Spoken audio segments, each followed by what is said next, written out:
a lot of Nigerian men are thinking from their anus. Hey, wait. It is the duty of a man to learn how to respect a woman, no matter the circumstance. That is why the man is said to be the head of the house. You must have the patience and the mindset to deal with the situation. This man is supposed to be somebody's father. He's supposed to be somebody's role model. He's supposed to be somebody's husband.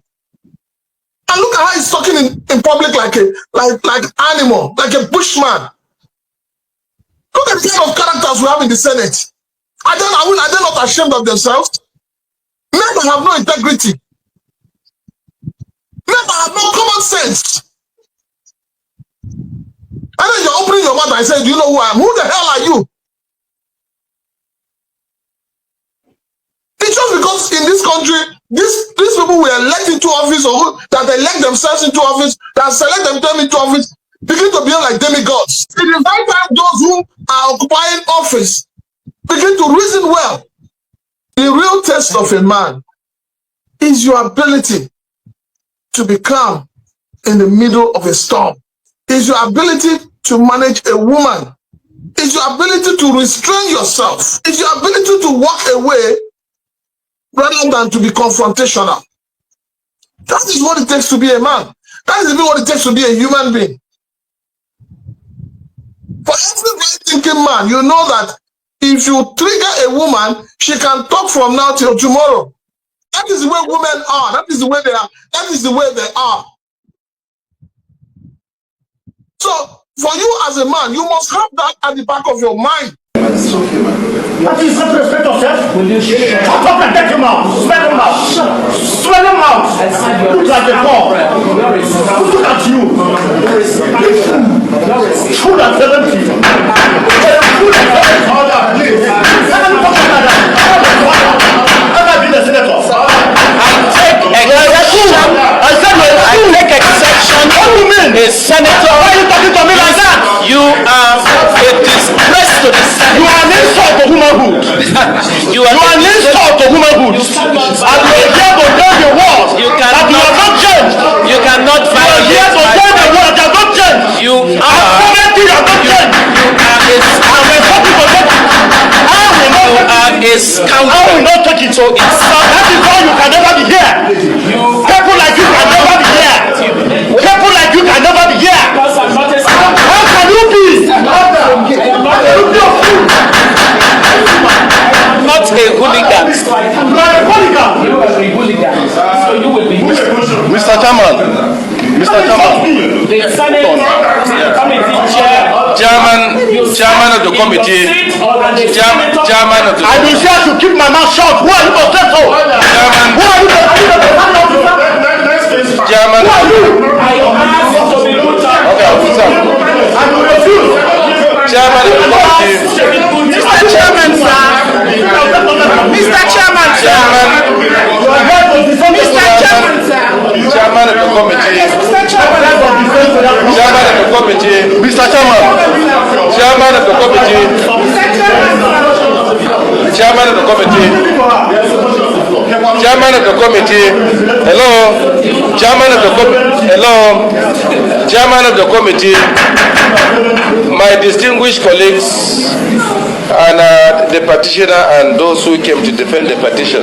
Would you shout down a woman? How would you shout down a distinguished member of the society, Dr. Oby Ezekwesili, even at our age? Why? Well, it is an action that brings up a reaction. And you'll hear from me first before you make such a erroneous conclusion. It's erroneous on your own side. Oh. And I'm here to give you erroneous that she's a distinguished person. And I'm a city senator. Yeah, I made that I'm a city senator. So I'm wondering. So listen to the action that brought the reaction. What made you do? And that's the question. Today we appeared before the Senate Committee on Public Petition. Senator Natasha was invited with her witnesses to come and prove allegation of sexual harassment against the Senate President. I was also invited as a witness to the Senate President to also rebut her falsehood, the false claim of hers. So it started when she was asked to be on oath, because she said she was a witness. He said, no, she can't be on oath. She can't take oath. So, as a person, I said, okay, I'm willing to be sworn on oath so I can give my own evidence. I was addressing the presiding officer, the chairman of the committee, and she turned to me and said, will you shut up your mouth? A sitting senator in the Senate, that I should shut up my mouth? That's what aggravated you. Yes. And I said, no, ma. Withdraw that statement. He said, will you shut up your mouth? You're a hooligan. I said, you are the hooligan. For a mother like you, a grandmother of your age, a former minister of the Federal Republic, to tell a sitting senator to shut up his mouth and to add that I'm a hooligan, then you are the hooligan. In fact, I went further to describe her as in fact, let me not use that word again. No, I respect her as a mother. Yeah, but do you regret the scenario which played out? How can I regret the scenario? I gave it to her.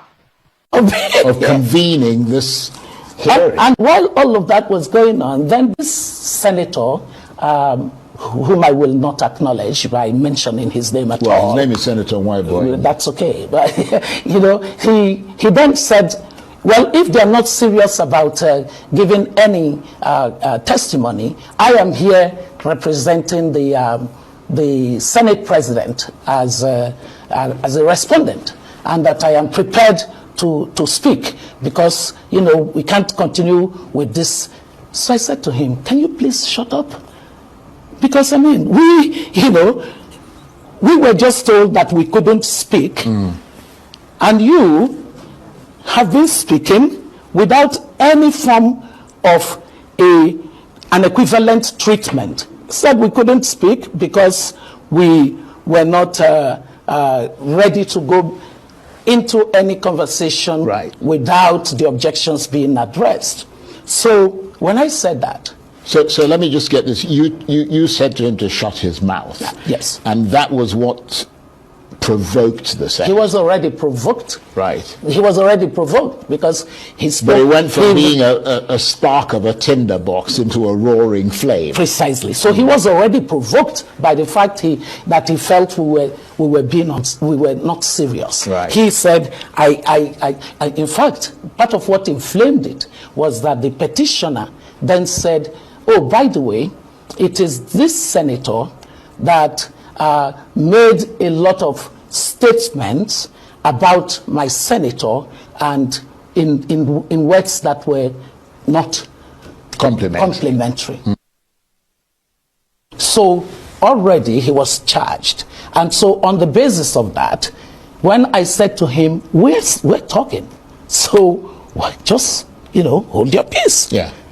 He fled and then began to release all that he released, showing the kind of level of indecorous personalities that we do have within our public space.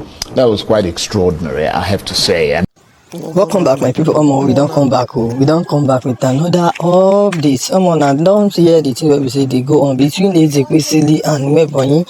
The two distinguished senators. Where we say okay, the thing inside the Senate they shower yesterday. On a day now. Now as they be. So this matter now, the reason where they behind this matter now, I don't see them. So as the question is Ezekwesili and I don't hear your own matter. I don't hear the thing where we say make and best. I don't hear your own action where we say you bring that reaction. I don't hear everything where we say you talk. And before I go hear this woman pass, although I be done the show for una best. Before I go hear and finish. Make me I talk with you and I want to talk about this matter because this matter and matter we say all of us go settle up together. See, this country called Nigeria is becoming a joke. It's becoming a joke in the sense that how can the two distinguished senator be fighting, be quarreling in the Senate where we say we use our money build them on these people they use us the play now.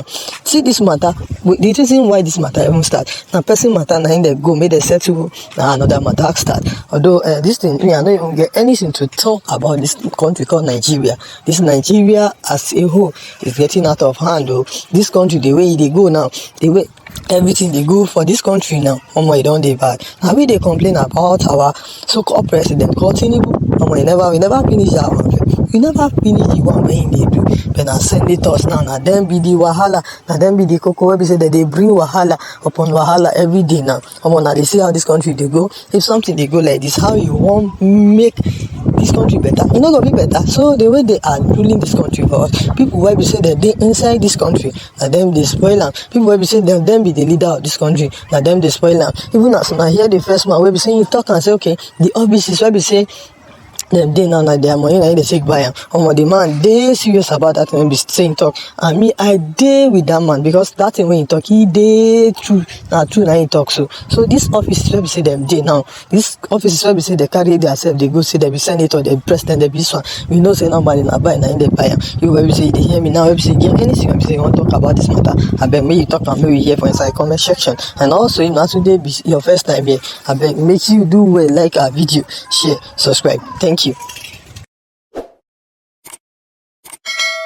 Now, she would have to be one of the most effective voices on Nigerian affairs, one who is not afraid to ask tough questions and provide sharp answers in the ever more complex and increasingly chaotic politics in this country. From her role as Vice President for Africa in the World Bank to her job as a minister in the Nigerian government, from her anti-corruption fight as one of the founders of Transparency International to her battle to free the Chibok girls in the Bring Back Our Girls campaign, as well as her foray into the exceptionally unstable world of Nigerian politics as a presidential candidate. No one can deny that Oby Ezekwesili has participated directly and has been on the front lines in many of the most dramatic developments in the past 20 years here in Nigeria. But none could have been quite as rowdy and as dramatic as today. A session in a heated argument, with her at the center of it as the Senate Standing Committee began today's hearing of the Senator Natasha Akpabio allegations.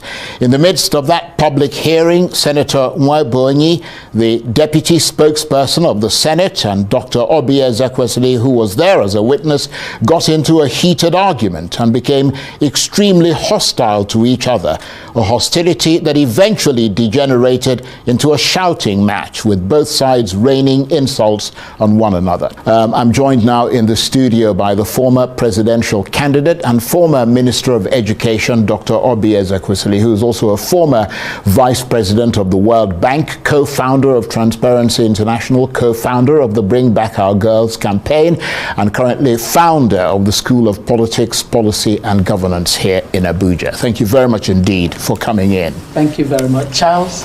And I understand you had a pretty rough day. No, I didn't have a rough day. You had my apologies I didn't for have that. a rough day. Actually, I think that what happened today was very important. It was important for Nigerians to see the kind of things that could be happening in public institutions where people with some measure of power abuse that power. Okay, let me ask you to hold on, because I'm told that that clip is there now. Let's take a listen. What is that? Respect yourself? Will you shut up and get him out? Smell him out. Smell him out. Look like a dog. Look at you. Full at 70. Full at 70. I've been a senator. I take exception What do you mean? a senator. Why are you talking to me like that? You are a disgrace to the Senate. You are an insult to womanhood. You are an insult to womanhood. And you are here to tell the world that you have not changed. You cannot You are violate here to my tell the right. world that you have not changed. You are. At 70, you have not changed. You are a I'm expecting to take it. I will not You take are it. a scoundrel. I will not take it. To insult. That is why you can never be here. People like you can never be here. People like you can never be here. How can you be? How can you be a fool? Not a hooligan. You are a hooligan. You are a hooligan. So you will be. Mr. Chairman. Mr. Chairman. The Senate committee Chairman of the committee. Chairman of the And you say I should keep my mouth shut. Who are you to say so? Chairman. Who are you to say so?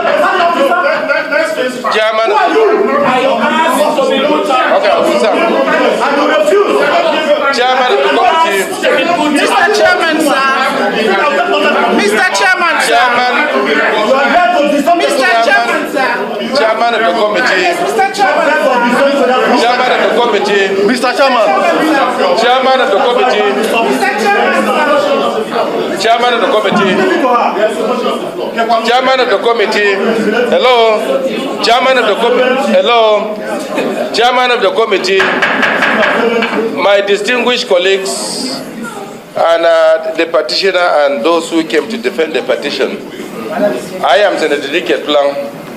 I move a motion that we adjourn this meeting because... Extraordinary, absolutely extraordinary. And Oby Ezekwesili is still here with me. You just tell us what happened. So, the petitioner on behalf of who had to sign Senator Natasha Akpabio's petition to the Senate, according to what they call the rules of the Senate, Mr. Suberu Zamaruma was before the Senate Ethics Committee, and Dr. Abiola Akiode Afolabi, quite a erudite lawyer and a woman activist, was there as his counsel. I was there as chair of the global body known as the Women Political Leaders. It's based in Brussels, but it is the global body of all women who have been presidents or who are presidents or prime ministers, parliamentarians, and members of cabinet of countries. So it's the global flagship for women political leadership. And so I was there as a witness on her side on the basis of the expert knowledge that we have of this issue around the world. It is based on data that this is a problem. 1 out of every 3 women have faced one form of sexual-based violence or the other. And so a lot of countries are paying serious attention to it because it is quite inimical to society. And so in that regard, the petitioner, when we got there and he and the witnesses were given a seat, then the petitioner started by saying that he had objections on the basis of which he wanted the Senate committee to consider his objections before he would go ahead and engage on his petition. And the Senate committee said, according to the rules of the Senate, we're not here to listen to your objection. We are just here to listen to the petition you wrote. You're the petitioner. It was a long... And this was somebody who seconded the petition, is that right? Because, obviously... according to their rules... She signed, she submitted the petition. She wasn't there. But she can't sign. Yeah, he seconded it. So he had to sign it. So on the basis of that, there was a lot of rigmarole, and all the senators were doing in that committee was doing everything to let us know that the rules would make it difficult for the right of a citizen who was saying that, number one, I object on the basis of the fact that members of this Senate, especially the chair, had at various times already taken public positions on the petition of my senator. I am her constituent, and I feel injured by what has happened. And number two, I object on the basis of the fact that because of the use of the rules of the Senate as a basis to trample on the rights of my senator, she is not here as the principal witness for me to make this presentation today. And so I want that my senator should be invited. But because you have violated her constitutional rights, ruled against the law, the judicial precedents where a senator cannot be suspended by the Senate for 6 months I don't have her here. And so he made this very strong case, and the senators still insisted that, you know, in fact, the word they used was, we're serious, we do serious things here. We don't have time for unserious things. At which time I had my hand up and I said, I actually think that that's a wrong use of word. We are not unserious people. And this is a serious matter. And, you know, many conversations carried on. Eventually, the Senate Ethics Committee decided that, you know, based on the fact that the petitioner was saying that he wasn't going to go into his main petition until they assured him on the two objections that he had. They said, and that it meant that we were not ready to engage on the matter.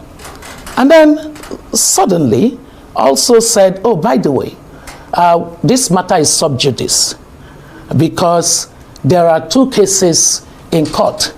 They mentioned the case by the wife of the Senate president, and that on the basis of that, they actually really shouldn't. So it was at that time that Dr. Abiola said, then what was the basis of... Yeah, what's the point of being of convening this hearing? And while all of that was going on, then this senator, whom I will not acknowledge by mentioning his name at all. Well, his name is Senator Nwaenbonyi. That's okay. But, you know, he then said, well, if they are not serious about giving any testimony, I am here representing the Senate president as a respondent, and that I am prepared to speak because, you know, we can't continue with this. So I said to him, can you please shut up? Because, I mean, we were just told that we couldn't speak, and you have been speaking without any form of an equivalent treatment. Said we couldn't speak because we were not ready to go into any conversation without the objections being addressed. So when I said that, So let me just get this. You said to him to shut his mouth. Yes. And that was what provoked the Senate. He was already provoked. Right. He was already provoked because he spoke. But he went from being a spark of a tinder box into a roaring flame. Precisely. So he was already provoked by the fact that he felt we were not serious. Right. He said, in fact, part of what inflamed it was that the petitioner then said, oh, by the way, it is this senator that made a lot of statements about my senator and in words that were not complimentary. So already he was charged. And so on the basis of that, when I said to him, we're talking, so just, hold your peace. Yeah. He fled and then began to release all that he released, showing the kind of level of indecorous personalities that we do have within our public space. That was quite extraordinary, I have to say. I mean, that the outburst and the kinds of things that were said, I would never in a million years have expected that to have happened, not only in the National Assembly, but certainly not around someone that we all know to be as distinguished a personality as you are. But let me say this. Charles, before you say that, sure. Because it's important that you said what you said. You know what? This is what women go through largely when the camera is not on in some of our public spaces. The culture of silencing the woman who wants to say, what has been done to me is not proper, is one that has attained a pattern of behavior. It was that pattern of behavior you saw on display. The only difference is that cameras could pick it up. So I want to use this opportunity to say that this I consider to be one of the distractions that the Senate wants for the purpose of ignoring the persistent call that what Senator Akpoti Uduaghan needs is fair hearing. Have you not observed how since the matter of this sexual harassment was alleged by her against the Senate president, they have not addressed that matter. They have done every other thing around it, thrown words, thrown statements, done all kinds of things. I want the country, I want the nation, I want the public to please ignore whatever happened at the Senate. We now see an indication of what we should be addressing as part of our systemic change. But I want us to not put our eyes away from a woman, a senator, elected by her own people, who then said that the origin of the problem that we all first saw on the floor of the Senate was actually not about seat allocation. It was that all of that happened as the consequence of having rebuffed the sexual advance that was made toward her. As an important country in the world, what we all must agree is that such a material piece of information in our public space can only be addressed through an independent investigation of the allegation. It has to be addressed through a fair hearing, and if the petitioner who signed on her behalf is saying, I am not guaranteed that fair hearing here today, it shouldn't have been a basis for the Senate to try to use the games of the rules of the Senate, rules of the Senate, which, by the way, they apply inconsistently. The rules of the Senate are subordinate to the Constitution and the laws of the land. Right. So today we saw a repeat of what happened to Senator Natasha Akpabio when she dared to use the process of the rules to say, under Order 10, I have to be heard. Unfortunately, a lot of people, in spite of your call, will focus on what happened today because, I mean, as much as it is shocking, it is to a lot of people some form of perverse entertainment, so they will sort of take it on. But the hope is that in the process of taking it on, it'll draw attention to the point that you were making, which you say is the tip of the iceberg when it comes to the way that women are treated. And unfortunately, you didn't actually get the opportunity to do what you came there to do today. Well, you know, they had a destination and wanted to get there. The most successful thing that we were able to do today is to not allow them railroad the petitioner on behalf of Natasha into a kind of organized process that would lead to them saying, we find what you're saying to not match any standard of evidence. But I mean, they've adjourned till when? Well, you have to have been there, because what they said is that they cannot touch the matter any further because it has gone to the courts.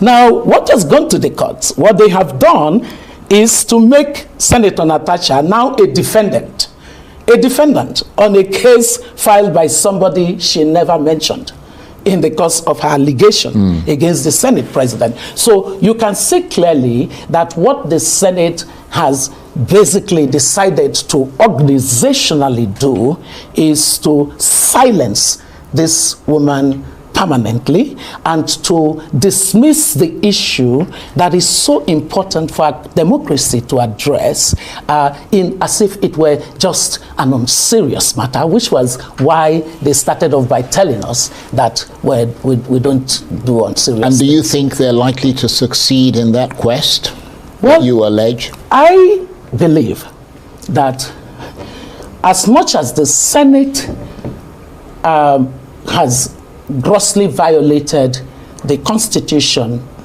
almost in a habitual kind of way by simply not respecting that Senate rules are, the Constitution and the laws of the land are higher order than their internal rules. You know, in the United States, they have Senate rules, but the United States Senate does not consider the Senate rules. The rules are rules to guide the way they do their business. There is no way that rules can become superior to the Constitution and the laws. So what we saw was basically a determination to shut us down by saying you are, in fact they used it, they said exactly that, and it was, you know, it was in a conversation. The person who, there were different degrees of the behavior of the senator, the senator today. There were different degrees of it coming from different senators. There were some other senators that were,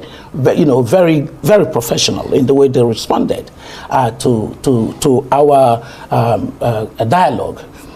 But what became very obvious is that the idea that we as a people are so easily swayed by the superior powers of the people that hold the levers of authority in our public institutions. And people that needs who were to end. Voted in by the people, ostensibly. Well, you know, I'm glad you used the word ostensibly, because I would be surprised if we did a proper audit of our electoral process and our elections, whether the number of people who would come out clean as having been voted and therefore holding the legitimacy of the citizens is actually significant, as we would hope.